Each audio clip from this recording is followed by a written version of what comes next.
Hello दोस्तों, आज के वीडियो में हम लोग पढ़ेंगे जियोलॉजी के बारे में। यह वीडियो काफ़ी ज़्यादा इन्फॉर्मेटिव होने वाला है क्योंकि इसमें हम लोग पढ़ेंगे जियोलॉजी के बारे में, उसकी मीनिंग के बारे में, उसके नेचर के बारे में, स्कोप के बारे में और उसकी एक दो डेफिनेशंस के बारे में, ताकि जो हमारी अंडरस्टैंडिंग है जियोलॉजी के बारे में वो अच्छी हो जाए और एग्जामिनेशन पॉइंट ऑफ व्यू से हमारे पास अच्छा खासा डाटा कलेक्ट हो जाए। तो चलिए वीडियो को स्टार्ट करते हैं बिना टाइम वेस्ट किए हुए। अगर वीडियो अच्छा लगे तो लाइक करिएगा और चैनल को सब्सक्राइब करिएगा। बार 2024 तपस्या का वर्ष तो है। आज लिख लो, दर्द से भागना नहीं। दर्द हो रहा है मतलब परिवर्तन हो रहा है। अब हम लोग देखेंगे बेसिकली जियोलॉजी है क्या। जियोलॉजी जो है scientific study of earth structure है, उसका कंपोजिशन है, प्रोसेस एंड हिस्ट्री। बेसिकली जो हमारी जियोलॉजी है वो अर्थ की साइंटिफिक स्टडी करती है, अर्थ का स्ट्रक्चर देखती है कि अर्थ किस कौन कौन से पार्टिकल से मिलकर बना हुआ है, अर्थ का कंपोजिशन क्या है, इसका कोर कैसे बना हुआ है, इसका मेंटल कैसे बना हुआ है और कौन कौन से प्रोसेसेस हैं over the period of time जिसने अर्थ को शेप किया हुआ है। Nature encompasses both physical and historical aspect of Earth, examining the rocks, minerals, fossils and landforms। इसमें हम लोग पढ़ते हैं कि लैंडफॉर्म्स हमारे कैसे बने और तरह तरह के जो वेरिएशंस हैं, कहीं कहीं पे हमको अपलैंड मिलते हैं जैसे हमारा हिमालय है, कहीं कहीं हमारे लो लैंड मिलते हैं। तो इसके बारे में जो स्टडी होती है वही बेसिकली हमारी जियोलॉजी होती है। Now we will study about the introduction. The Scottish naturalist James Hutton is also known as father of geology। Father of geology जाना जाता है क्योंकि इन्होंने वेरियस अटैम्प्ट किए थे और वेरियस रॉक्स को ऑब्जर्व किया और फॉर्मुलेट किया जियोलॉजिकल प्रिंसिपल्स और फंडामेंटल्स को। Now we will study about the scope of geology. Scope क्या है जियोलॉजी का, उसके बारे में हम लोग पढ़ेंगे।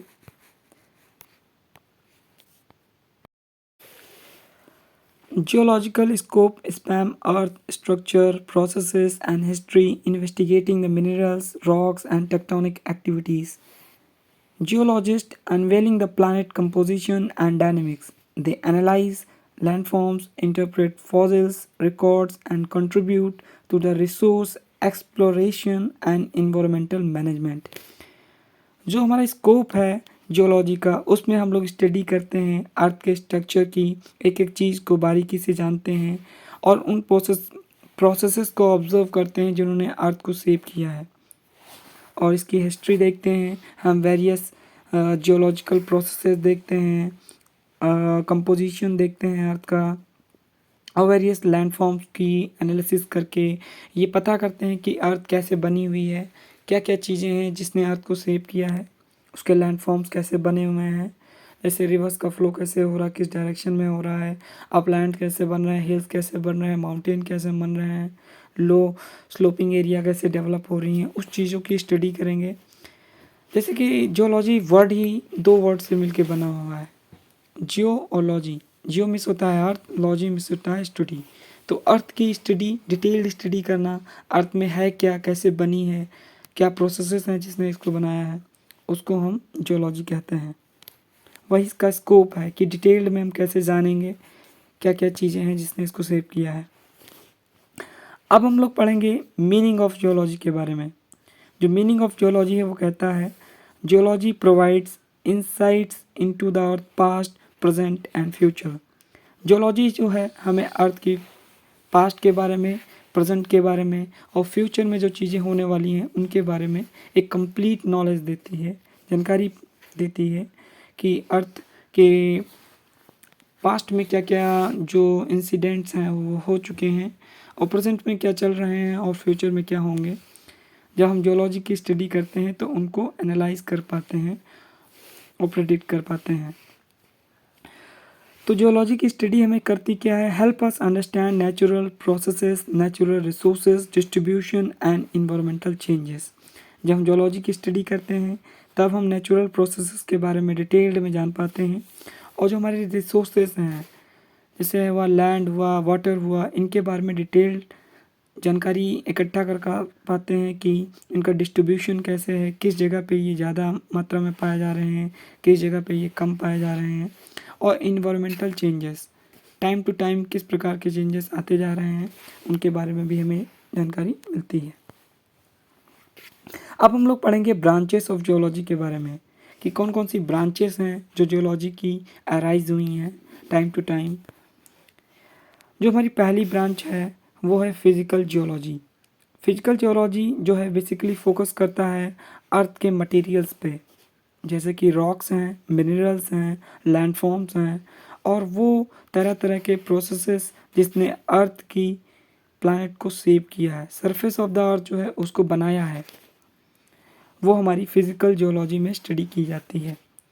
दूसरी जो हमारी ब्रांच है जियोलॉजी की वो हमारी हिस्टोरिकल जियोलॉजी है। हिस्टोरिकल जियोलॉजी में बेसिकली हम लोग पढ़ेंगे कि अर्थ की हिस्ट्री क्या है, किस प्रकार हिस्ट्री बनी हुई है, मतलब किस प्रकार अर्थ बनी है, टाइम टू टाइम क्या इसमें चेंजेस आए हैं, उसके बारे में हम लोग पढ़ेंगे। जैसे कि इसमें लिखा हुआ है investigate earth history through the study of fossils. Fossils जो रिमेन्स रह गए हैं अर्थ के नीचे, उनकी स्टडी करके हम डिटरमाइन करेंगे कि क्या क्या प्रोसेसेस हुए हैं अर्थ पे। सेडिमेंटेशन एंड जियोलॉजिकल इवेंट, जो जियोलॉजिकल इवेंट पास्ट में हुए हैं उनकी स्टडी करेंगे, और उसके बाद हम लोग फ्यूचर को प्रोडिक्ट करेंगे कि कौन कौन से इन्वायरमेंटल चेंजेस होने वाले हैं। फिर आता है हमारा structural geology. Structural geology examine करता है deformation and arrangement of rock layers, faults and folds. Folds के बारे में ये बेसिकली हमारा एक्सोजेनेटिक और ऑरोजेनेटिक फोर्सेस जो होते हैं उनसे बेसिकली बने होते हैं फोल्ड्स एंड फॉल्ट्स। ये हम लोग दूसरे वीडियो में पढ़ेंगे डिटेल में इसके बारे में। अब हम लोग पढ़ेंगे पैलियोंटोलॉजी, जो कि एक्सप्लोर करता है ancient life form through the study of fossils. Fossils की स्टडी करके हम एंशिएंट लाइफ फॉर्म्स के बारे में पता करते हैं कि धरती पे कौन कौन सी लाइफ फॉर्म्स पहले एग्जिस्ट कर चुकी हैं। फिर आता है हमारा जो अलग दूसरी ब्रांच है वो हमारा वोल्केनोलॉजी, जो कि इन्वेस्टिगेट करता है कि वोल्केनिक एक्टिविटी कब एरप्ट हुई थी, कब होंगी, कहाँ कहाँ हो रही हैं, उनका डिस्ट्रीब्यूशन क्या है वोल्केनोस का, उसके बारे में भी स्टडी करते हैं। वो भी एक जियोलॉजी का पार्ट है, तो हमारी एक अलग से ब्रांच बन गई वोल्केनोलॉजी। इसी प्रकार सिस्मोलॉजी जो है रिलेटेड है अर्थक्वेक के बारे में, अर्थ का ओरिजिनेशन, उसके डिस्ट्रीब्यूशन क्या है, उसका इम्पैक्ट क्या होता है अर्थ पे, ठीक, और सिस्मिक वेव कैसे फ्लो करती हैं उसके बारे में स्टडी करना सिस्मोलॉजी कहलाता है। ये भी एक ब्रांच है जियोलॉजी की। इसके बाद हमारी ब्रांच आती है हाइड्रोलॉजी की।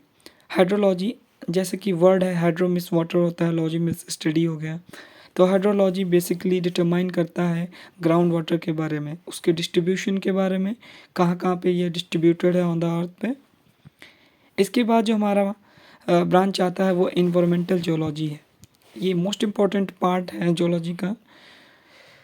Addresses the interaction between the human activities and the earth environment. Human activities का अर्थ पे क्या इम्पैक्ट पड़ता है और इन्वायरमेंट का ह्यूमन्स पे क्या इम्पैक्ट पड़ता है, इसकी स्टडी हम इन्वायरमेंटल जियोलॉजी में करते हैं।